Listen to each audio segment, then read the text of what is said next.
자, 교재는 67페이지 제2장 자유에 대한 죄입니다. 자, 먼저 목차부터 보세요. 목차. 자, 맨 앞에 목차를 가보시면 자유에 대한 죄라고 나와 있죠. 자, 그 중에서 첫 번째 이 협박죄는 우리 판례가 협박죄는 위헌범으로 보고 있고요.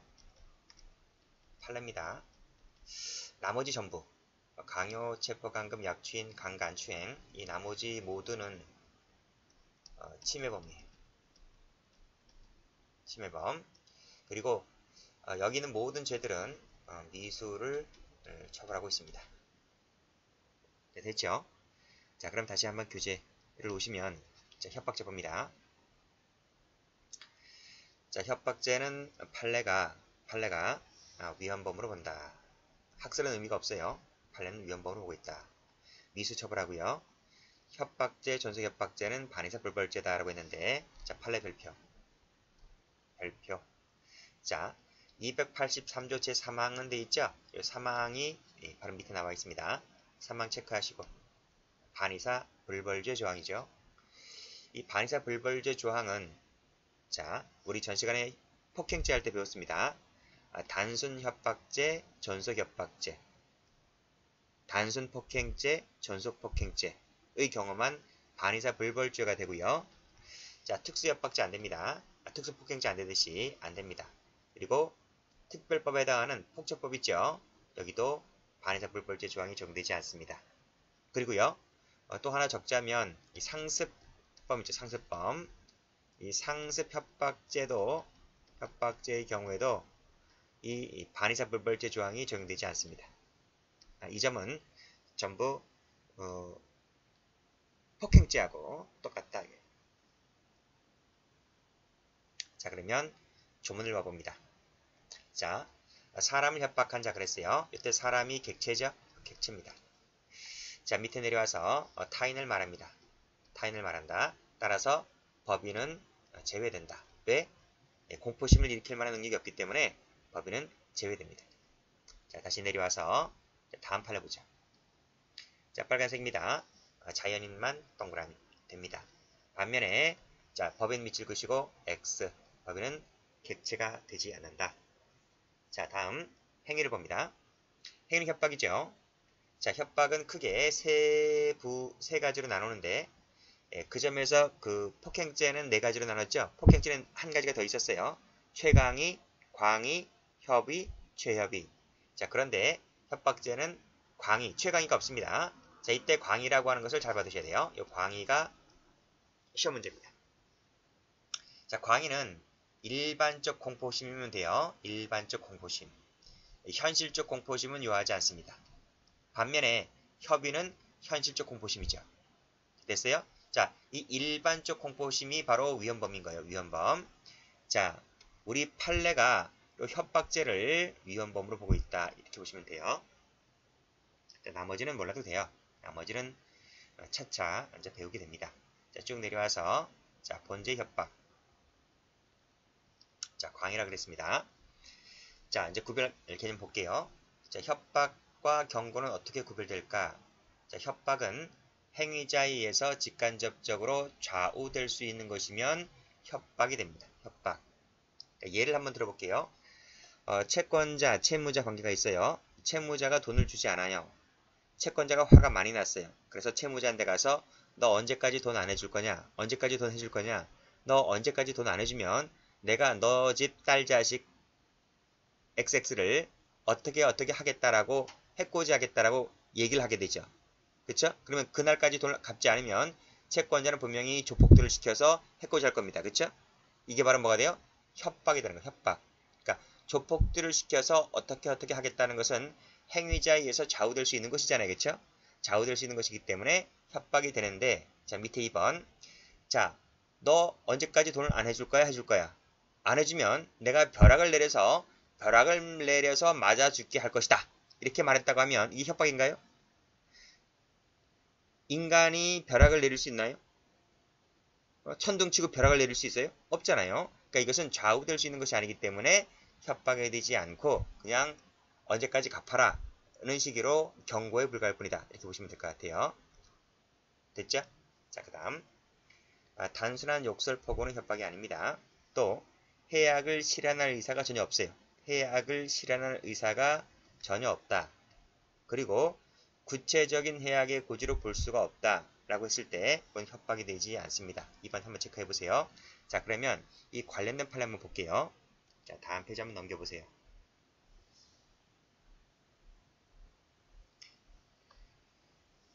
자, 71페이지 한번 가보세요. 71페이지. 자, 여기 나왔네요. 자, 일단 파란색 한번 들어볼게요. 자, 1번 판례 많이 나왔습니다. 조상천도제 세무치입니다. 자, 제를 지내라. 200만원 줄 테니 200만원 받을 테니까 200만원을 받을 테니까 제를 지내라. 만약에 이 제를 지내지 아니하면 좋지 않은 일이 생긴다. 당신의 집에 삼재가 있으니까 딸 자식 다 아프지, 뭐 취직도 안 되지, 뭐 누구는 언제 시름시름 앓다가 죽지. 그러니까 죄를 지내라. 죄를 지내지 않으면 좋은 일이 생긴다, 좋지 않은 일이 생긴다. 이것이 행위자에서 좌우될 수 있어요? 뭐 신령인가? 하는 의미예요? 그게 아니잖아요. 따라서 이것은 행위자에서 좌우될 수 있는 부분이 아니기 때문에 협박이 되지 않는다는 게 판례이고, 자, 두 번째, 입을 찢어버린다. 응? 파묻어버린다. 파묻어버린다. 다시 교재를 68페이지 가보세요. 68페이지 가보시면 자, 방금 뭐라 그랬어요? 해약을 실현할 의사가 없음이 객관적으로 명백하다고 하면 협박이 될 수 없다 했잖아요. 진짜 2번처럼 말다툼을 하다가 입을 찢어버린다. 진짜 입을 찢어버릴 생각이 있나요? 그게 아니잖아요. 그쵸? 그래서 이것은 협박이 될 수 없는 거예요. 자, 3번 볼게요. 자, 자신의 동거남과 성관계를 가진 바 있던 피해자 이랬습니다. 그럼 피고인과 피해자는 남자인가 여자인가? 여자지, 여자. 여자가 여자에게 그랬습니다. 쥐도새도 모두게 파묻어 버리겠다라고 말했다라고 했을 때는 그냥 밑에 감정적 욕설에 불과하거나 일시 분노에 불과할 뿐이지 이것으로는 협박으로 볼 수가 없다. 그쵸? 진짜 쥐도새도 모르게 파묻어 버리겠다는 심정으로 말했나요? 그게 아니잖아요. 여자와 여자끼리 남자를 두고 여자와 여자끼리 말했을 때는 이것은 진짜 해약을 실현한 의사가 없다고 본 거예요. 자, 그 다음 4번입니다. 자, 피해자의 처와 통화하기 위해서 뭐 전화하다가 등등 나와있죠. 한 번 만나자. 나한테 자신 있냐? 한 번 만나자. 세무치시고. 진짜 만나자는 얘기인가요? 그런 얘기는 아니죠. 그래서 이것도 협박도 아닙니다. 두고 보자. 두고 보자는 사람 무섭지 않죠. 협박지 않습니다. 무죄한 자를 석방하라. 석방하라 세모. 이것도 협박이 되지 않습니다. 이렇게 보시면 될 것 같네요. 자, 쭉 앞으로 가서 다시 68페이지 한번 가볼게요.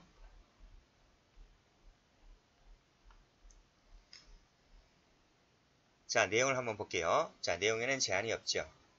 제한이 없기 때문에 이 내용 속에는 뭐가 포함됩니까? 자, 빨간색 듭니다. 법인도 포함이 됩니다. 자, 쭉 다시 한번 올라가 보세요. 쭉 다시 한번 올라가 보시면 객체에는 법인이 포함이 되질 않습니다.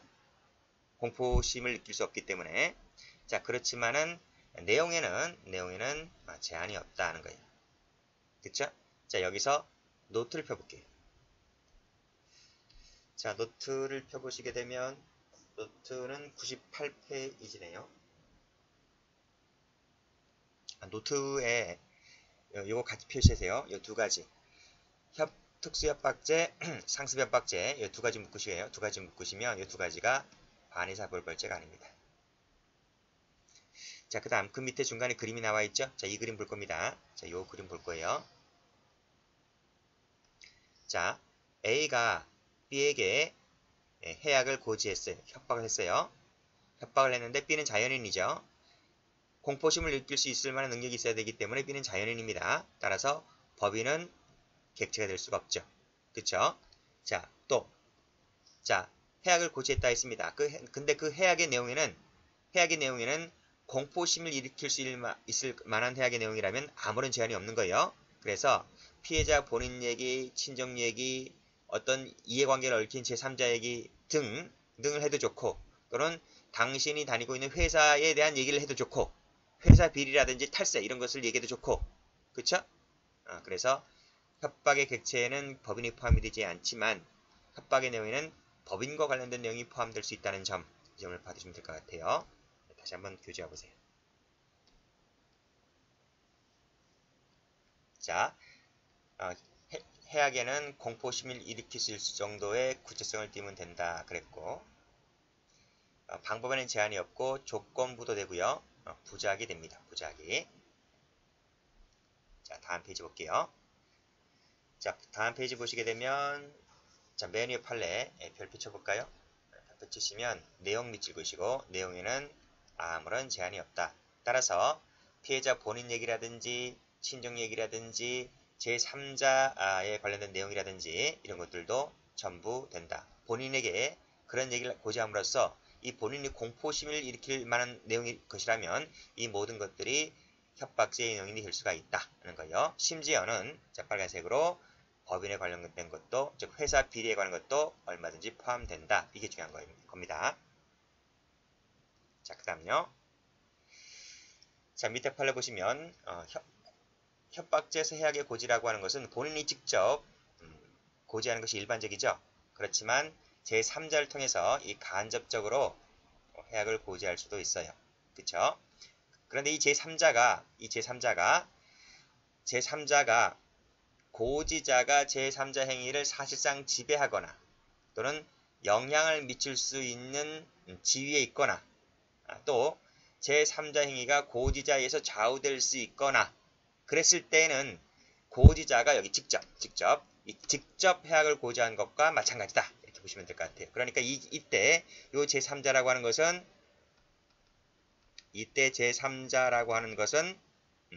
본인의 사자지, 사자, 몸종 역할을 하는 겁니다. 자, 이럴 때는 뭐다? 본인이 직접 고지한 것처럼 다루겠다. 이런 말이에요. 다시 한번 정리해 볼까요? 해악 고지는 본인이 직접 해도 되고 제3자를 통해서 할 수 있는데 아시겠죠? 근데 그 제3자가 본인의 몸종인 것처럼 즉 사자 역할을 하는 것처럼 고지자가 제3자에게 어떤 행위를 지배한다든지 영향을 미칠 수 있다든지 또는 본인의 의사에 좌우될 수 있는 것처럼 이 사자 몸종 역할을 하게 된다면 이것은 본인이 직접 고지한 거나 다를 바 없다. 이런 말이 됐어요? 그러나 그런 내용이 아니라면 그때는 협박이 되지 않는다. 이런 내용입니다. 어려운 거 없죠? 자, 한나라당 당사 폭파학 사건 불볕입니다. 자, 1번은 위에서 했어요. 자, 1번 내용 있죠? 요 1번 내용은 자, 요 맨 위에 있는 이 내용인데요. 다시 한번 볼까요? 다시 한번 보시면 자, 협박의 내용이 나와 있죠? 그쵸? 해악고지 나와 있죠?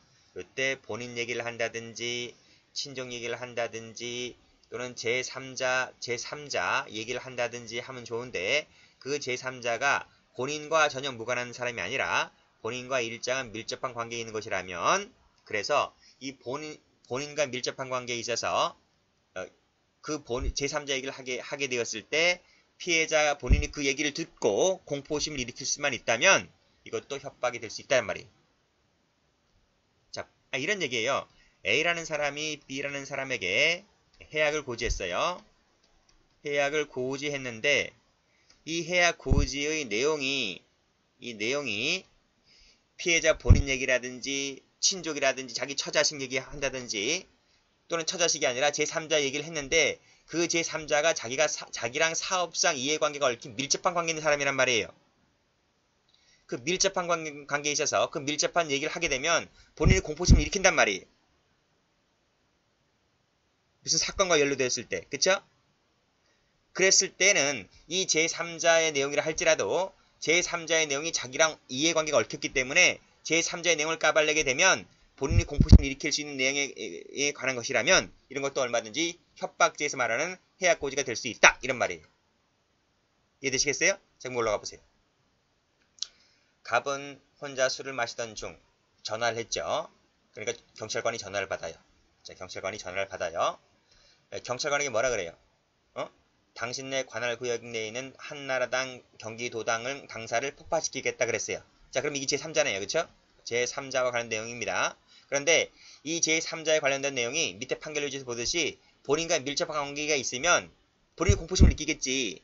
그치? 그러면 해외계 고지가 될 수 있다고 하는 것인데 이 한나라는 당사와 경찰관하고 밀접한 관계가 있나요? 어? 이건 밀접한 관계가 없단 말이에요. 밀접 관계가 없기 때문에 이것은 이런 내용을 설령 얘기했다 하더라도 이 피해자 본인인 경찰관은 공포심을 느낄 수가 있어요? 공포심을 느낄 수가 없단 말이에요. 그래서 결국은 뭐다? 협박죄에서 말하는 해약고지가 된다 안 된다? 안 된다 라고 하는 것이 됐죠? 자, 밑에 보시게 되면 다음 페이지 한번 가보세요. 자, 다음 페이지 보시게 되면 자, 파란색 들어볼까요? 경찰관에게 밑줄 그시고 갑정당의 당사 세무치입니다. 라고 말한 것은 본인과 밀접한 관계에 있는 것이 아니기 때문에 이런 얘기를 설령 했다 할지라도 경찰관에 대해서 뭐가 된다? 협박죄가 되지는 않는다는 판례입니다. 자, 1번 판례 볼게요. 보통 해약고지는 언어로 많이 하죠. 근데 거동도 돼요. 아무 말 하지 않고 거동도 된다. 자해 동그라미, 겨누었다 동그라미. 거동이죠. 찌를 듯이 겨누었다 동그라미. 그 다음 내부비리 금감원에 까버리면 어떻게 되겠어요? 그 회사 망해요. 세무조사도 맞고요. 세무조사 당하면 망해요. 자, 이런 것들이 전부 다 해약의 고지가 될 수 있다. 이런 말입니다. 6번 판례 볼게요. 입후보 예보정자가 육국 직원에게 전화를 걸어서 자신의 지위에서 동원할 수 있는 다양한 수단을 이용하여 위해를 가하겠다 동그라미 이렇게 말을 했다면 상대방은 공포심을 느끼겠죠. 그래서 이것도 협박이 된다고 봤습니다. 자, 다음 페이지 볼게요. 자, 기소시기 보세요. 아주 중요하죠. 자, 기소시기는 통설과 판례가 견해를 달리 하는데 제가 이렇게 밑줄 그는 것은 보일 필요가 없다는 겁니다. 이 밑줄 그은 것은 시험용 가치가 없기 때문에 삭제를 해버렸어요. 여러분들은 2번만 체크. 자, 판례는 협박죄를 위헌범으로 보고 있죠. 위헌범으로 보고 있기 때문에 침해범으로 보고 있는 통설과는 기소시기가 좀 달라요. 자, 여기서 일단 밑줄부터 먼저 가볼게요. 의미인식 검은색으로 동그라미. 현실적 공포심 밑줄 그으시고 X. 이거 필요 없이 의미만 인식이 있다면 기수가 된다는 게 판례 얘기입니다. 판례 얘기. 자, 한번 볼게요. 정보가 사건 별표 쳐볼게요. 아주 중요하다. 자, 을이 대학 설립 추진을 빙자하여 택지 및 상가 지역 분양 명목으로 병으로부터 돈 6억을 변제받지 못하여 독촉을 받고 있는 상황에서 그랬습니다. 이때 을이 누구죠? 을이 채권자입니다. 자, 병은 채무자가 되죠. 사업가인 채무자는 을로부터 6억을 빌렸습니다. 자, 을 채권자가 얼마나 답답하겠어요, 그쵸? 그래서 뭐 어떻게 손을 쓰긴 써야 되겠는데 마땅치 않아요. 그래가지고 자신이 알고 있는 경찰관이 한 명 있었어요. 경찰관을 찾아가요. 찾아가서 찻집에서 차 한 잔 마시는 거예요. 그래서 그 부탁으로 얘기를 듣고 나서 설명을 듣죠. 그 자리에서 을에게 전화를 걸었다. 아니네요. 이게 바뀌었네요. 자, 죄송합니다. 요 병이 채권자네요. 병이 채권자이고 을이 채무자네요. 채무자네요. 그래서 이 병이 경찰관을 만나게 되는 거죠. 자, 그래서 경찰관이 병의 부탁으로 을에게 전화를 합니다. 그래서 나는 A경찰서 정보과 근무하는 형사다. 형사. 집안 동생인데 말을 그렇게 하는 거예요. 집안 동생은 아닌데 그냥 친구 사이인데 말은 이렇게 하는 겁니다. 돈은 언제까지 해줄 것이냐? 빨리 안 해주면 상부에 보고하여 문제를 삼겠다. 이렇게 말했어요. 자, 근데 을은 사업가라 했어요. 을은 산전수전 다 겪은 사람이에요. 을은 현실적으로 공포심을 느끼지 않았다고 해서 그리고 신고했어요. 신고했다. 자, 경찰관은 이렇게 하면 돼요. 경찰관은 민사 문제에 개입을 할 수 있나요? 경찰관은 형사 문제에 개입하는 거지 뭐 제3자 민사 문제에 개입하면 안 되잖아요. 그쵸?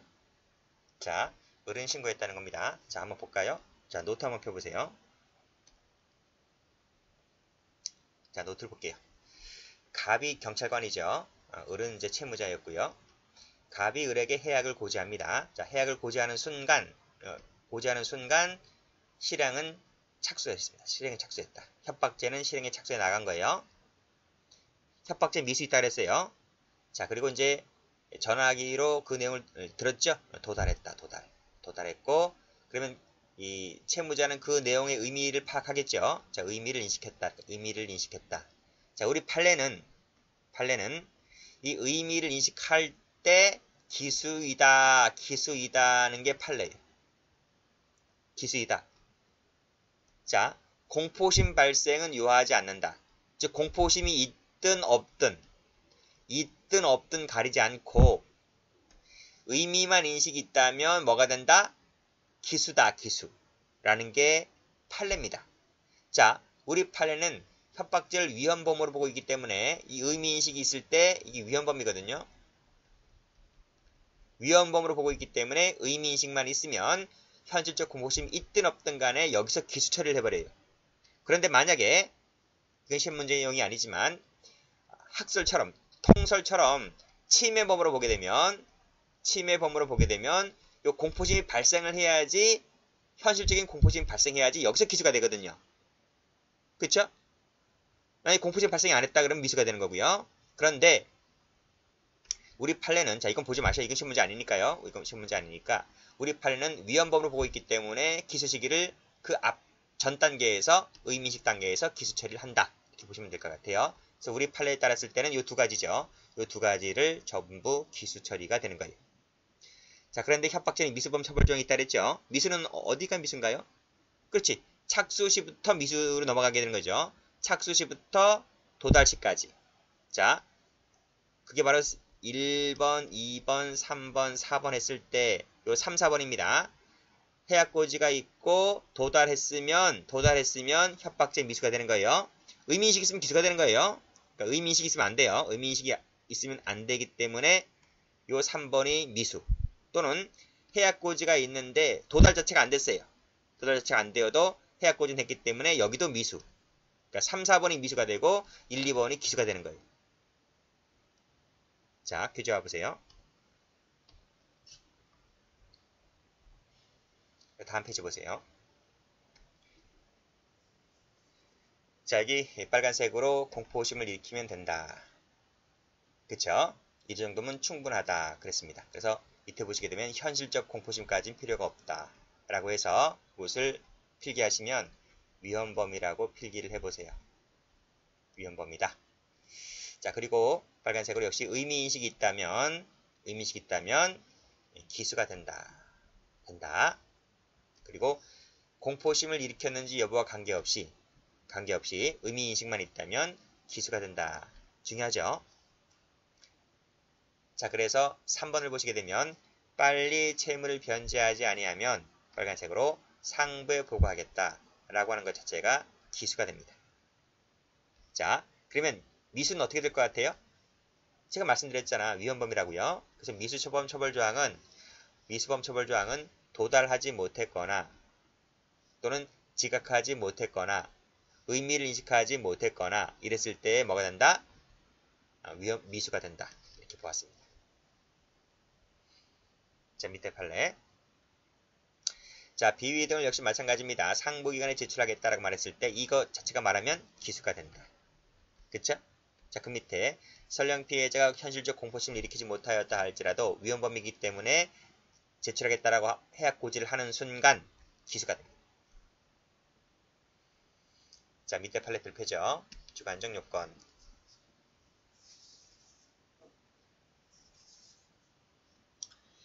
자, 위헌범이기 때문에 역시 마찬가지로요. 공포심만 있으면 됩니다. 그쵸? 그 다음 밑에 줄 보시면 실제로 실현할 의도나 욕구 밑줄짝 필요가 없죠. 위헌범이기 때문에 이런 판결로지 나오는 거예요. 자, 그 밑에 욕설 세모, 분노 세모는 이것은 협박이 되지 않습니다. 자, 다음 판례. 빨간색으로 고문호를 발랐다 동그라미. 빨간색입니다. 고문호를 발랐다 동그라미. 라고 이제 행동을 해요. 막 라이터를 켜대면서 겁을 막 주는 거예요. 이게 상대방이 얼마나 겁을 먹겠어요. 그쵸? 자기 누나인데. 그치? 그래서 이렇게 얘기를 하죠. 방에 불질러 버리겠다, 전부 태워 죽여 버리겠다라고 말을 했다면 그때는 협박죄가 된다 이렇게 봤어요. 자, 밑에 마지막 조심하실까요? 피고인에게 실제로 불을 놓을 의사가 없었다고 할지라도 일단 고문호를 바르면서 이 동작을 켜는 순간 이때 상대방은 겁을 먹는단 말이에요. 겁을 먹어버리기 때문에 여기서 뭐가 돼요? 기수가 되어버려요. 자, 밑에 판을 가볼게요. 자, 술김에 흥분했다 세모. 흥분해서 한 말은, 흥분해서 이렇게 말한 것은 협박죄가 되질 않아요. 고의 탈락. 자, 위법성 보죠. 자, 협박죄가 되려면 적어도 발생 가능한 것으로 생각될 수 있을 정도로 구체성 동그라미. 자, 구체성 동그라미. 요것이 있어야지 협박죄가 만들어집니다. 자, 올라가 볼까요? 감녀는 새들어 사는 병녀가 자신 남편과 불륜 관계에 있다는 것이 밝혀진 이후에도 관계를 계속 유지하자 두 년놈은 도망갈 수 없어요. 지금 없단 말이에요. 이 아내가 뿔이 단단히 났어요. 그래서 계약서에 주소 나와있지? 그 주소지를 찾아갑니다. 찾아가서 그 아버지와 언니에게 빨리 찾아내 해결되어야 할 것이 아니냐. 그렇지 아니하면 간통죄로 고소해버리겠다. 자, 파란색입니다. 간통죄를 고소하겠다. 딸이 가장 포기해봅니다. 맞는 말이죠. 그쵸? 이렇게 말을 했다라고 했을 때 협박죄가 돼야 안 돼요. 돼야 안 돼요. 자, 판결 유지 볼게요. 자, 적어도 발생 가능한 것으로 생각되실 정도로 구체성을 띠고 있습니까? 그래, 구체성을 띠고 있어요. 찾아내지 않으면 고소하겠다는데 뭐, 그치? 구체성 띠고 있죠? 그래서 협박죄의 구성요건에 해당합니다. 구성요건에 해당하지만 이렇게 말한 것이 사회적으로 용인될 수 있잖아요. 그쵸? 관습이라든지 우리나라의 정서, 그치? 윤리관념에 비춰봤을 때 이것은 충분히 용인될 수 있다고 보는 것이기 때문에 위법성이 조각된다. 위법성이 조각되는 것이므로 협박죄가 설결군 되지 않는다는 판례입니다. 자, 요 판례가 바로 정복과 경감 사건이에요. 정복과 형사사건. 자, 권리행사나 직무집행이 일환이다. 가로 열고 채권자가 채권 행사를 했다는 겁니다. 채권자가 권리 행사나 직무 집행의 일환으로서 해약을 고지했다라고 했을 때 그 해약 고지가 빨간색으로 실질적으로 권리나 직무권한의 남용이 될 때 또는 사회상계에 반할 때에는 뭐가 된다? 협박죄가 된다. 즉 위법성이 조각이 되지 않습니다. 됐나요?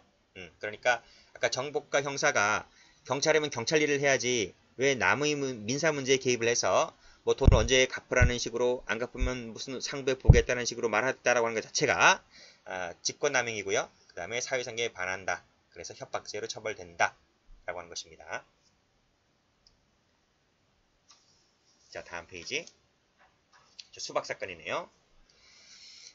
자, 그 앞에서 그 가정 파괴범이다라는 사건에서 보았듯이 역시 협박이라고 하는 것은 구체성을 띄어야 돼요. 구체성. 자, 올라가 볼게요. 갑은 전에도 여러 차례 수박을 절취당했다.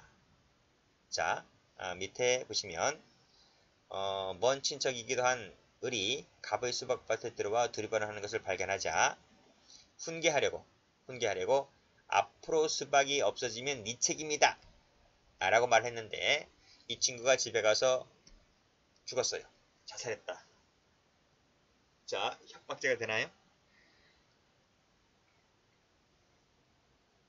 응? 구체성을 띠면 된대요. 구체성 띠는 것 같아요. 그치? 구체성을 띄어서 이런 그러한 해약 발생이 가능하다라고 여겨질 때는 고성요건 해당성이 인정된다는 겁니다. 그런데 판례는요. 앞으로 수박이 없어지면 네 책임으로 한다? 네 책임이라는 게 무슨 말이에요? 민형사 책임 묻겠다는 거예요. 민형사 책임을. 그치? 이것이 해약 고지가 된다 할지라도 이 피해자가 가해자라고 의심이 드는 자에게 네 책임으로 한다라고 말한 것 자체가 사회상계에 위배되지 아니하므로 위법성이 없다. 이렇게 봤습니다. 설령 그러니까 협박죄의 구성요건 요소에 해당한다 하더라도 위법성이 없다. 그래서 무죄다라고 하는 거예요. 됐나요? 그 다음 피해자가 스스로 음독자살하였다라고 했을 때 이 음독자살 밑줄 그시고 가로 열고 피해자의 고의가 개입되어 있죠. 그랬을 때에는 총론 시간에 배우는데 그때는 인과관계가 단절돼요.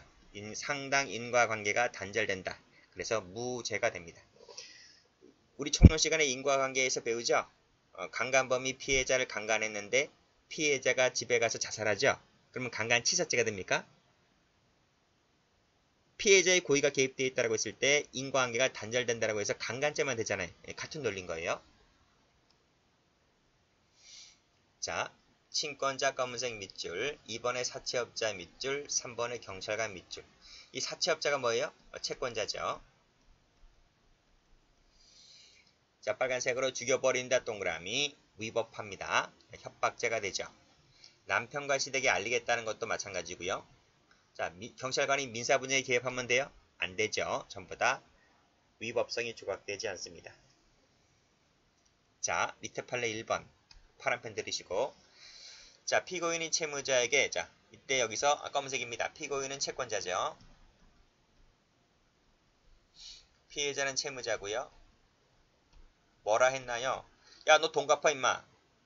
너 돈 안 갚으면 너 여관을 나한테 명도해 주던가, 아니면 소송 비용을 내놓지 아니하면 내가 어떻게 하겠다고요? 그래, 고소하겠다고요. 고소하겠다. 이렇게 말한 것은 정당 권리 행사라고 봤어요. 그렇지, 채권자가 채무자한테 돈을 받으려고 하면 언제까지 해달라. 뭐 내가 해코지 하는 것도 아니고, 너 임마 언제까지 안 해주면 내가 고소할 거야? 소송 걸 거야? 소송 걸 거야? 라고 말한 것 자체를 그런 말도 못 하나요?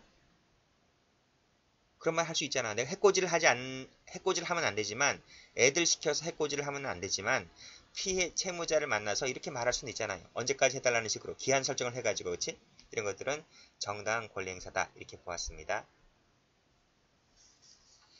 타죄의 관계. 타죄의 관계.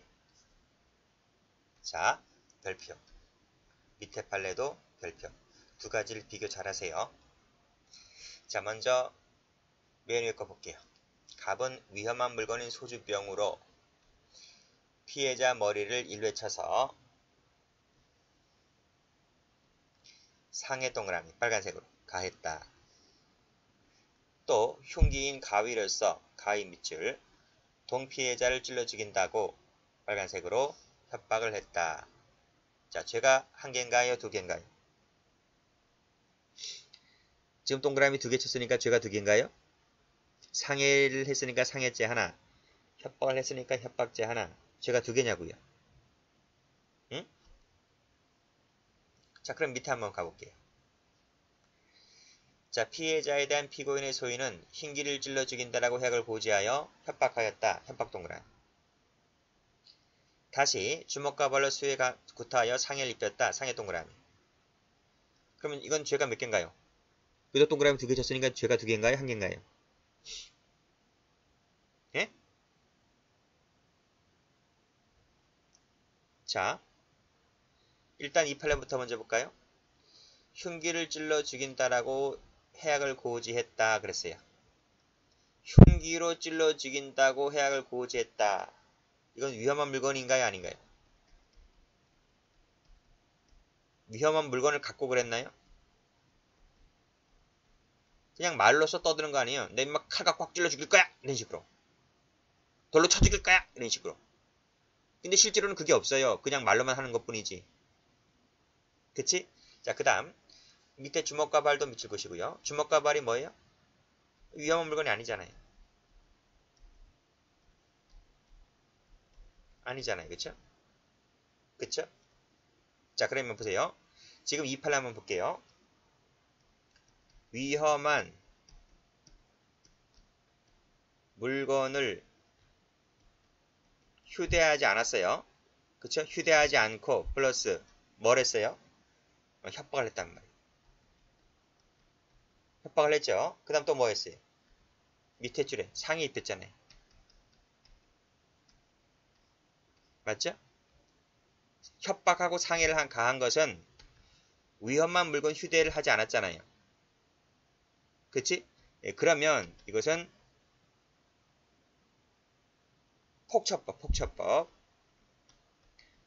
폭처법 규정이 적용되지 않아요.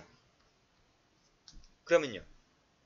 폭처법에는 위험한 물건을 휴대하지 않고서 협박하고 상해를 가한 것은 폭처법에 처벌 조항이 없어요. 명문으로. 그럼 뭐가 돼요? 그때는 일반 형법이 적용돼요. 형법이. 일반 형법이 적용된다 이거예요. 그럼 일반 형법이 어떻게 적용됩니까? 위험한 물건을 휴대하지 않고서 협박을 했으면 협박자 한 개가 되는 거예요. 한 개. 또 그 다음 위험한 물건을 휴대하지 않고서 상해를 가했으면 상해자 하나가 되는 거예요. 그래서 일반 형법이 적용되면 이 죄가 각각 적용되는 것이기 때문에 두 가지가 모두 적용되므로 경합범이다. 경합범 처리를 합니다. 그래서 밑에 보시면 경합범이다. 그 말은 이 죄 두 가지가 각각 적용된다 이런 말이에요.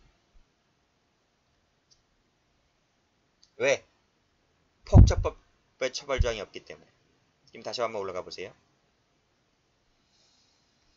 사실관계 다시 한번 볼게요. 이 사실관계 시험 문제란 말이에요. 소지병이 뭐지? 친절하게 적어놨네. 그치? 위험한 물건이라고.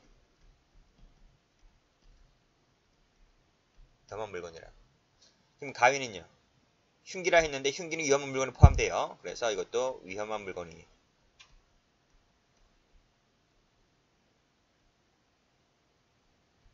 그럼 어떻게 되는 거예요?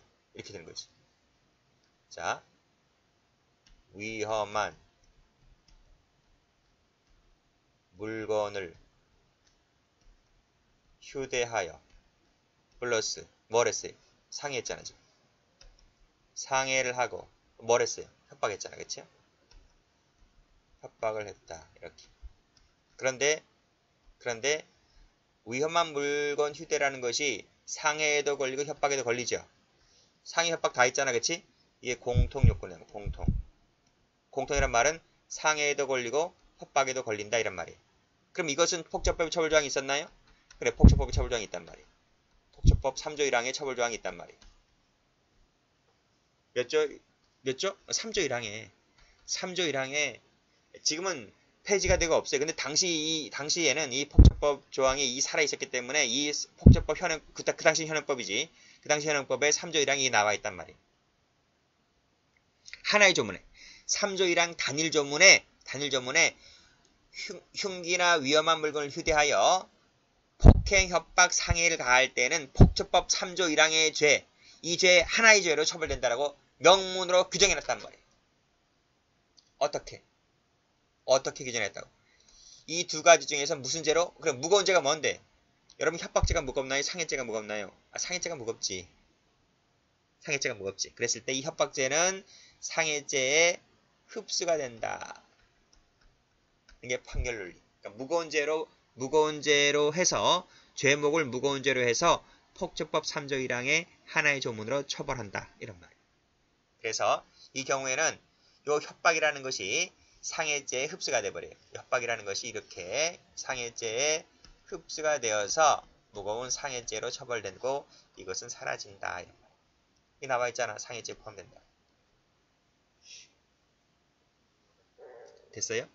그래서 요 사실관계 꼭 좀 알아두시고 밑에 판결유지 알아두시고 그래서 다시 한번 제가 보시면 이건 상해죄만 되는 거예요. 이렇게 상해죄만 되고요. 밑에 판례는 협박죄도 되고 상해죄도 되고 두 개 다 되는 거예요. 왜? 그래 실정법 규정의 죄수관계는 실정법 조문을 찾아보시면 죄수관계가 나온단 말이에요. 자, 됐죠? 그 다음 특수협박죄 볼까요? 판례밖에 없네. 판례. 자, 앞에서 한 판례 같은데 갑은 자식이 트렁크에서 공기총을 꺼내어서 협박했는데 그치? 근데 그 공기총은 뭐다? 실탄이 장전되어 있지 않았다. 제가 필기해드렸는데 예전에 이게 무슨 거예요? 빈 공기총 사건이었다. 상대방은 이 빈 공기총인 줄 모르죠. 그래서 을은 공포심을 위험성을 느낀단 말이에요. 그래서 이것은 빈 공기총은 뭐가 된다? 특수협박죄가 된다. 이렇게 보시면 되네요. 자, 밑에 판례 공기총 동그라미. 요거 실탄 장전하지 아니하였다 하더라도 위험한 물건을 보았다. 라는 판례가 됩니다. 자, 여기까지 합니다.